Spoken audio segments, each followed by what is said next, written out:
Wow, talk about a shakeup. The death of Hamas leader Yahya Sinwar has really thrown things into a tailspin, wouldn't you say? Feels like we're stepping into a whole world of intrigue, strategy, and, the human cost of it all. Ready to dive in? It's definitely a turning point. And this wasn't just some symbolic gesture taking out a figurehead. This was Sinwar, a guy known for being a hardliner, even for Hamas. Okay, so let's back up for a sec. For those of us who don't have, a mental encyclopedia of world leaders, who was Sinwar and what made him such a big deal for Hamas? Well, it goes back. Sinwar did time in Israeli prisons for his role in some attacks, and then he climbed the ranks in Hamas, became a powerful figure in their military wing.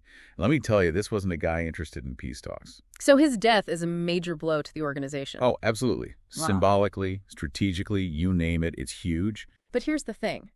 Biden called it a, quote, moment of justice. Like it could be a path to peace, right? But then you hear Hamas, and they're vowing to fight until Palestine is liberated. It's almost like everyone's hearing the same news, but coming away with a totally different story. It just goes to show how deep the divide is in this conflict. What do you mean? I mean, for Israel and a lot of the West, Sinwar was the problem. He was the one standing in the way of peace. But for a lot of Palestinians, he was a symbol of resistance against what they see as Israeli occupation. So his death plays right into both of those completely opposite narratives, So each side is basically using this as propaganda fuel. Exactly. Think of it like a chess game, right? Biden sees a chance for peace. Netanyahu sees an opportunity to weaken Hamas. It's all about how they can use this to their advantage. And let's not forget about the hostages caught in the middle of all this. Over 100 people, including Americans, held by Hamas, and their stance, they won't release them until Israel completely pulls out of Gaza. Yeah, that puts incredible pressure on the U.S., no doubt. They want their citizens back, but giving in to demands like that, it would be...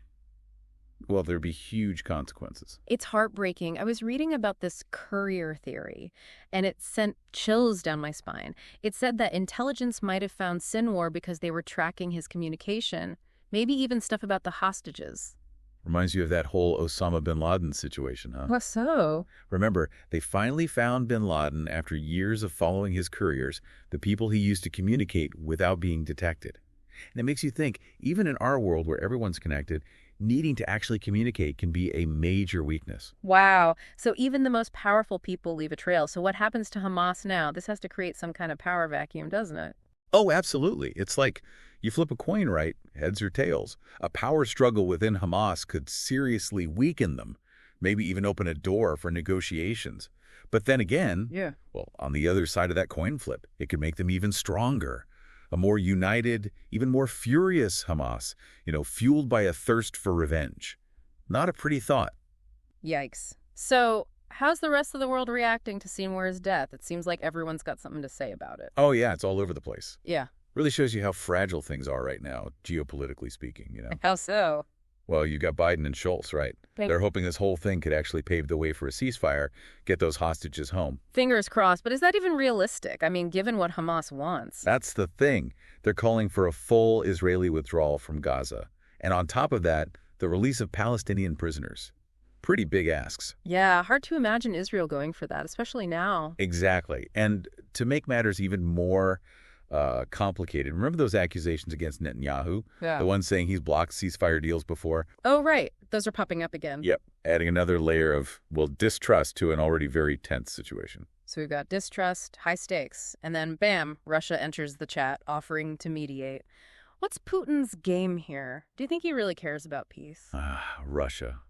Never a dull moment. Sounds like a genuine offer on the surface, right? But let's be real. This is international diplomacy 101. Meaning Russia has its own agenda in the region, this whole mediation offer. It could just be a way for them to flex their muscles, gain some influence. Classic, real politics. Okay. For those of us who don't speak fluent diplomat, what does that even mean? Basically, it means politics based on, what's practical, not what's morally right or wrong. It's nations looking out for number one, even if it means making deals with the, shall we say, unsavory types. So Russia playing the long game here. And what about Iran? Their reaction to Sinwar's death was pretty intense, praising him as a martyr, even comparing him to Saddam Hussein.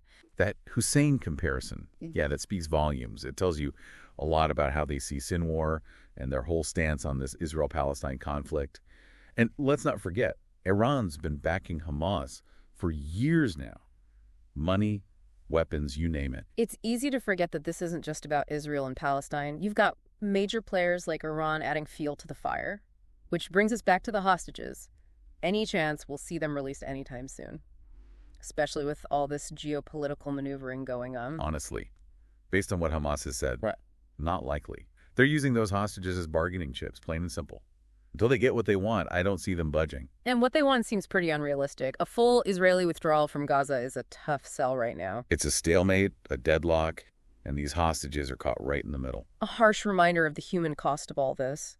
While leaders play their games, it's real people whose lives are on hold. Absolutely. And it's not just about those being held right now. Let's not forget all the lives already lost on both sides. Every single one is a family ripped apart, a future that's gone. It's easy to get lost in the headlines, the political drama of it all. We've got to remember the very real, very painful consequences for everyday people. Speaking of trying to understand this whole thing, you mentioned something earlier, the Philadelphia corridor. What is that exactly, and why is it such a big deal? So the Philadelphia corridor, it's this narrow strip of land, runs along the border between Gaza and Egypt. Might not seem like much, but controlling it. Huge for both Israel and Hamas. So it's not just about the land itself. Right. It's about access, control, all that. For Israel, it's about security. They want to prevent weapons, fighters from being smuggled into Gaza. But for Hamas, it's their lifeline to the outside world, a way to get supplies and, show some independence from Israeli control. And this little strip of land is a deal breaker in negotiations. It's a huge sticking point. Neither side wants to budge on who controls it, which makes finding a peaceful solution, well, let's just say it adds another layer of complexity. It's kind of crazy, isn't it? This little piece of land, the Philadelphia corridor, becomes like this huge symbol of everything that's wrong. It's like a microcosm of the whole conflict, Deeply entrenched, symbolic battlegrounds everywhere you look. Finding common ground feels almost impossible. Like that Greek myth, the Gordian knot. No one can untangle it.